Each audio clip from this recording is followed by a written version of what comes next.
Pada ketika ini, KDN sedang giat melaksanakan 4 tindakan di peringkat pra pelaksanaan, iaitu menguji sistem pendaftaran pelarian dan permohonan suaka. Sistem ini dibangunkan Malaya, Malaya, bersama kita bangkit suara.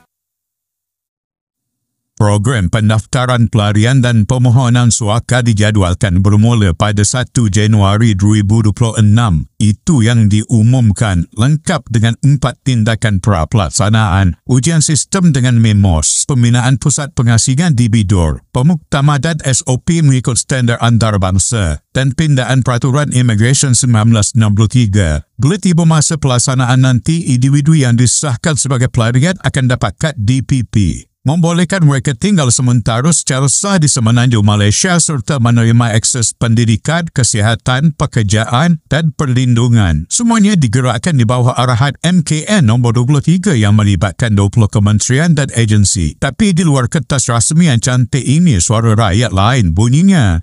Tahun 2025, rakyat masih tertanya-tanya kenapa isu tinggal sementara ini tak selesai-selesai. Sebab kalau ikut sejarah, kedatangan awal pelarian Rohingya ke Malaysia dah bermula sejak hujung 1970-an. Maksudnya frasa sementara itu dah bertukar jadi berdekad-dekad. Generasi mereka membesar, berkeluarga dan hidup di negara ini seumur hidup. Jadi bila kerajaan umumkan lagi satu fasa baru pendaftaran pada 2026, ramai rakyat rasa penat, muak dan tak yakin dengan frasa sementara yang sentiasa diulang-ulang. Realitinya rakyat marah bukan sebab benci sesiapa tapi sebab rasa kerajaan makin jauh daripada denyut nadi undi mereka. Bila menteri sibuk jaga reputasi antarabangsa, rakyat rasa negara sendiri makin longgar.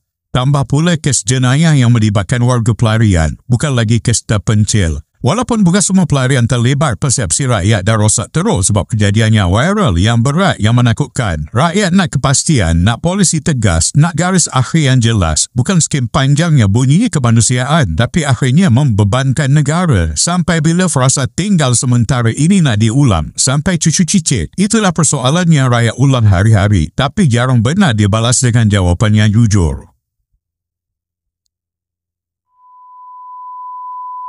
Untuk maklumat dari berhormat, KDN komited melaksanakan program pendaftaran pelarian dan permohonan suaka bermula 1 Januari 2026. Pada ketika ini, KDN sedang giat melaksanakan 4 tindakan di peringkat pra pelaksanaan, iaitu menguji sistem pendaftaran pelarian dan permohonan suaka. Sistem ini dibangunkan bersama MEMOS Berhad.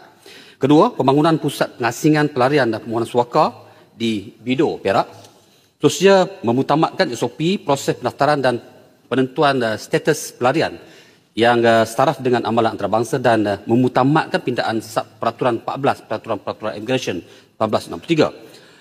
Selepas semua tindakan selesai, ya berhormat, pelarian yang telah ditentu sah status pelarian mereka akan dikeluarkan kad DPP yang membenarkan mereka untuk tinggal sementara di Semenanjung Malaysia secara sah dan memperoleh akses kepada sokongan sosial seperti akses kepada pekerjaan, pendidikan dan kesihatan.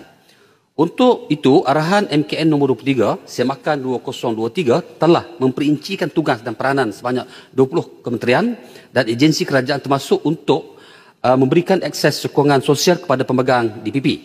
Sebagai contoh, Kementerian Pembangunan Wanita, Keluarga dan Masyarakat antara lain berperanan melindungi golongan rentan iaitu wanita, warga emas, orang kurang upaya OKU, gelandangan dan kanak-kanak. Dari segi eksploitasi, Kementerian Pendidikan dan Kementerian Pendidikan Tinggi untuk akses pendidikan asas sehingga pendidikan tinggi, Kementerian Kesihatan untuk akses kepada perkhidmatan kesihatan asas dan Kementerian Sumber Manusia untuk kebenaran bekerja.